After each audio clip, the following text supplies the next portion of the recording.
felicitar a Claudia, a Eduardo y al equipo de la Secretaría por la convocatoria, la organización del encuentro. Felicitar y agradecer a los expositores que nos van a acompañar, que viendo los pergaminos que tienen, creo que van a ser ricos los debates y las reflexiones que puedan surgir de este encuentro.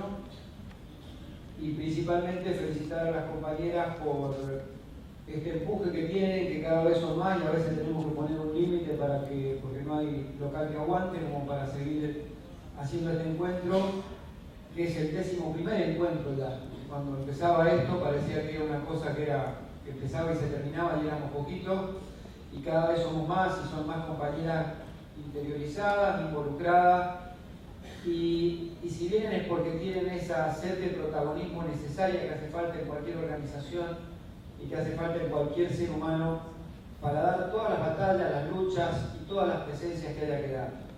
Siempre suelo apelar a un concepto cuando a nosotros, o por lo menos a mí, me preguntan cómo se forma un dirigente sindical o por qué uno se dedica a esto.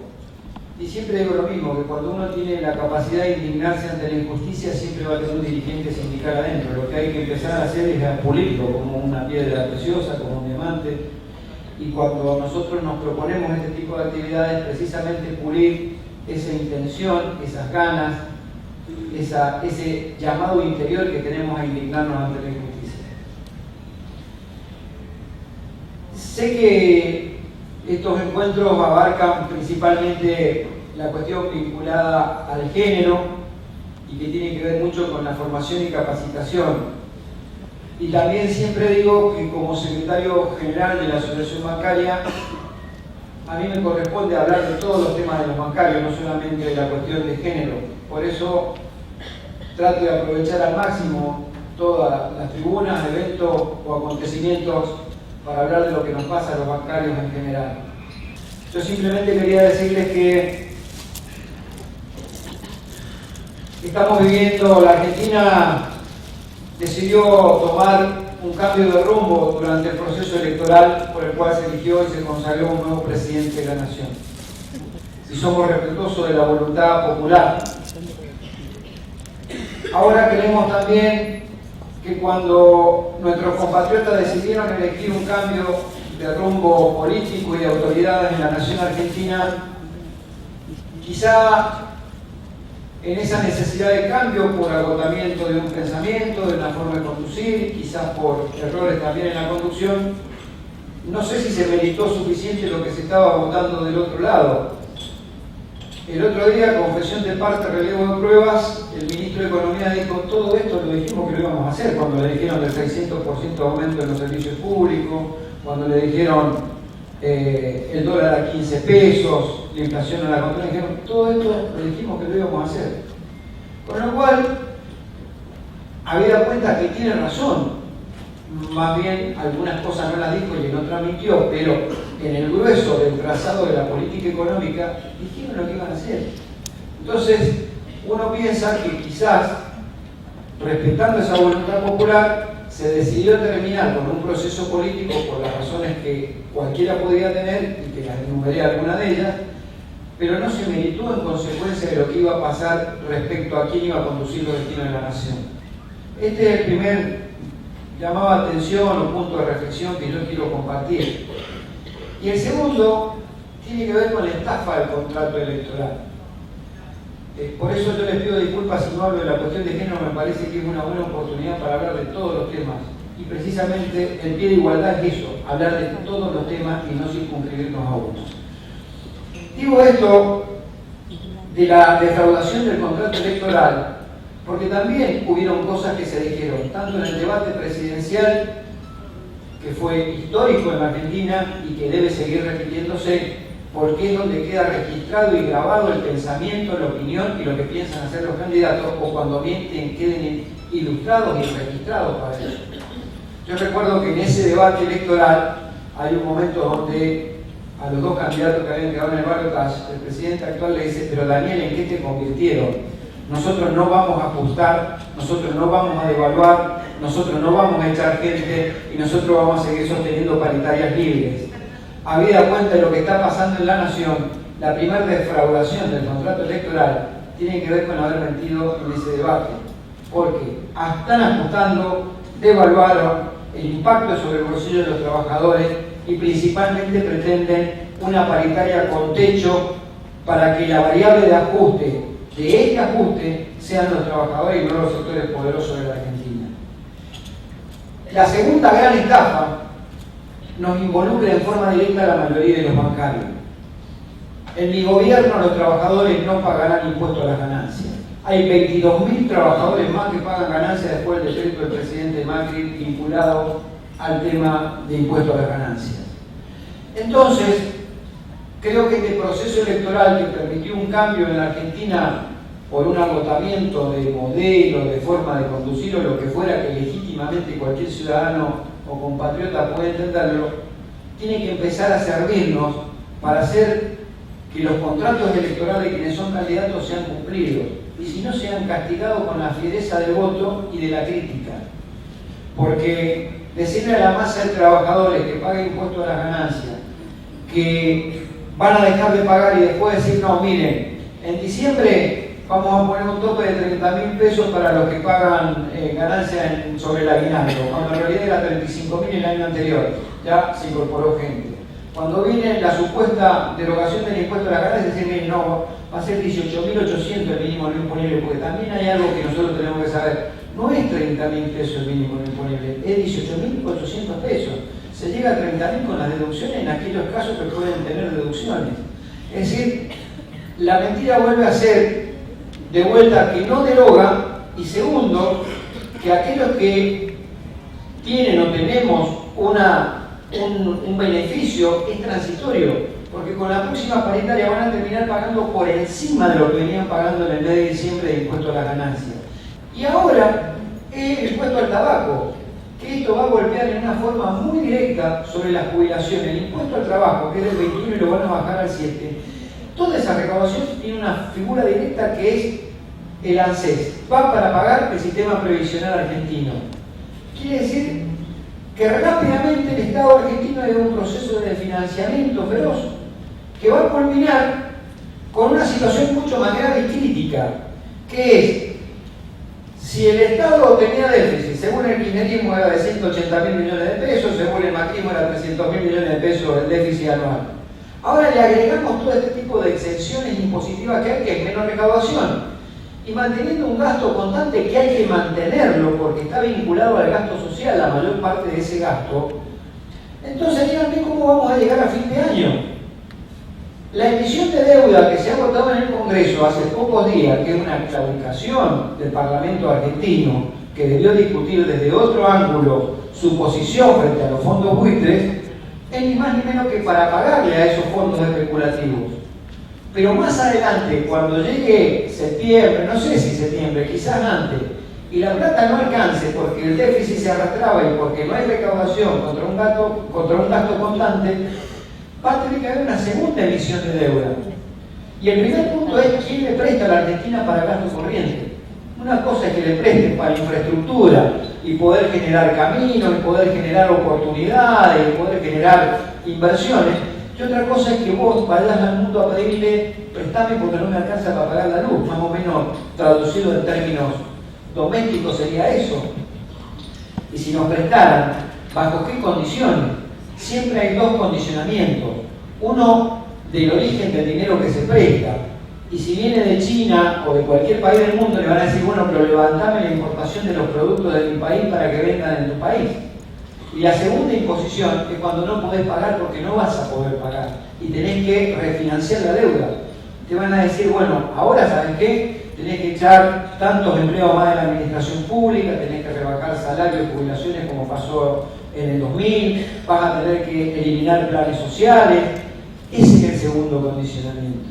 Yo le pregunto a esos compañeros y en la interpelación que le tenemos que hacer todos cuando vamos en asamblea, ¿qué respeto desde el poder se le puede tener a una organización gremial y a sus trabajadores? ¿Y qué fortaleza puede tener una organización gremial y sus trabajadores para discutir salarios en alza o en los porcentajes que queremos si no somos capaces de defender a los propios trabajadores que representamos?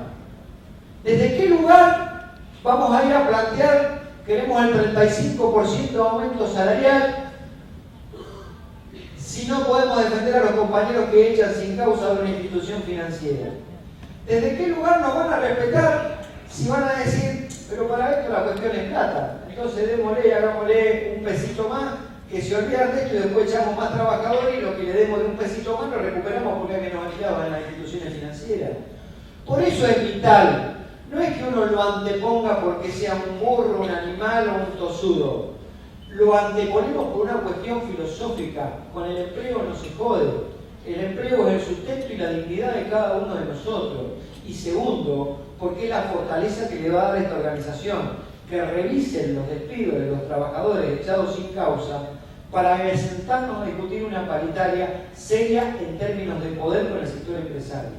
Lo que quiero decir es que hoy somos una organización sindical fuerte, sólida, respetada y con un poder de fuego que pocas organizaciones sindicales lo tienen. Cuando los bancarios paramos, ahora paramos de verdad.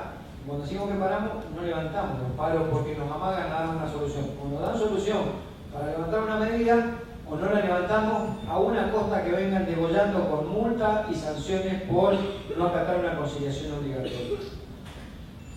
Y esto lo hemos construido desde la militancia de cada uno de ustedes. Lo hemos construido desde políticas que tiene el sindicato a nivel nacional y en cada seccional. Y lo hemos construido, como dije recién, desde la militancia de ustedes, ejecutando y llevando la voz del sindicato a cada uno de sus compañeros. Cuando nosotros avanzábamos en este tiempo y con el gobierno que se fue, en arrebatarle derechos al sector empresario, en dar la pelea, a veces en enfrentarnos políticamente con el gobierno también, como fue nuestros 15 paros por impuesto a la ganancia, los despidos en Tucumán, no lo hacíamos por el bronce en la puerta de la bancaria o por la placa que te regalan cuando vas a una seccional por el esfuerzo que has hecho. Por lo menos lo que tenemos la responsabilidad máxima de conducción, lo hacíamos pensando en fortalecer un gremio para el tiempo en que la derecha volviera a gobernar la Argentina. No era vamos avanzando en derechos solo para que nuestros compañeros estén mejores. Era vamos avanzando en derechos para fortalecer esta organización el día que la derecha vuelva a ser gobierno en la Argentina, y la derecha volvió a ser gobierno en la Argentina. Para eso construimos estos cuadros militantes, esta participación y este sindicato fuerte, porque tenemos una responsabilidad histórica dentro del marco del movimiento obrero a partir de ahora. Somos una de las organizaciones gremiales mejor posicionadas para dar la pelea, una de las que más poder de daño puede hacerle al poder establecido en la Argentina y al poder político. Esa es la responsabilidad que tenemos como dirigentes de esta organización y como militantes de la clase obrera. Somos nosotros los que tenemos o estamos llamados a dar ejemplo de lucha, de transparencia, de trabajo, no solo en el ámbito bancario, sino cada vez que un trabajador requiera de la solidaridad y el apoyo de los bancarios. Y yo sé, como he dicho, que donde el Ministerio de Trabajo mucho menos hace. Con lo cual, tenemos un panorama donde se perdieron puestos de trabajo, donde hay un inminente peligro en la actividad de perder más puestos de trabajo, y con una paritaria que nos plantean desglosada para negociar por 6 meses y después lo que falte. Algunos pueden seducirse y pensar que algún gremio arregla por el 20% por 6 meses y después va por otro 20% más. No, no se confunda. El proyecto de profundización del ajuste es tan fuerte que en 6 meses estamos discutiendo puestos de trabajo, no salarios. Y seguramente ese 20%, no sé si será el número final, si no va a quedar muy cerquita de ser el número final. Y porque además es empujarnos a nosotros a un acuerdo salarial que nos costó mucho esfuerzo, estrategia de negociación, tiempo y lucha. Los bancarios, cuando uno transita, se encuentra con estas pequeñas piedras en el zapato que me enumeraba recién, pero también con la crítica feroz de los medios concentrados que nos tratan de golpistas, de que no le damos el changüí al gobierno que le deberíamos dar. Seguramente nos acusarán que somos funcionarios del gobierno que se fue, y así sucesivamente. Y nosotros tenemos que tener la fortaleza de saber que al final del camino estará la luz, como al final de todos los caminos está la luz. Pero que a nosotros nos encuentre desde la posición desde los que lucharon y combatieron, y no desde el lugar de lo que acordaron para entregar compañeros o para entregar conquistas. Por eso, termino diciendo que esta organización, que esta conducción, no Sergio Palazzo, porque Sergio Palazzo es un instrumento de ustedes, yo soy un instrumento de la voluntad de los compañeros, que me toca ejercer la conducción y que como conducción los invitamos al tránsito de ese camino difícil, de ese camino espinoso, duro, pedregoso, que está lleno quizás de muchos sinsabores, pero que al final de cuentas, y cuando volteemos la vista atrás, en un tiempo futuro, cuando las cosas cambien, no nos habremos arrepentido absolutamente de nada, quizás de nuestros errores que son circunstanciales, pero no de los conceptos y de los principios que hemos sostenido. Cuando volteemos la vista atrás y nos miremos a los ojos, hermanados, tomados de la mano y gritando victoria porque quizás volvamos a recuperar derechos y no a retroceder como pretenden hoy de nosotros, nos habremos dado cuenta que valió la pena. Que valió la pena porque el camino a la pobreza cero no es el que nos indican con despido, inflación y devaluación.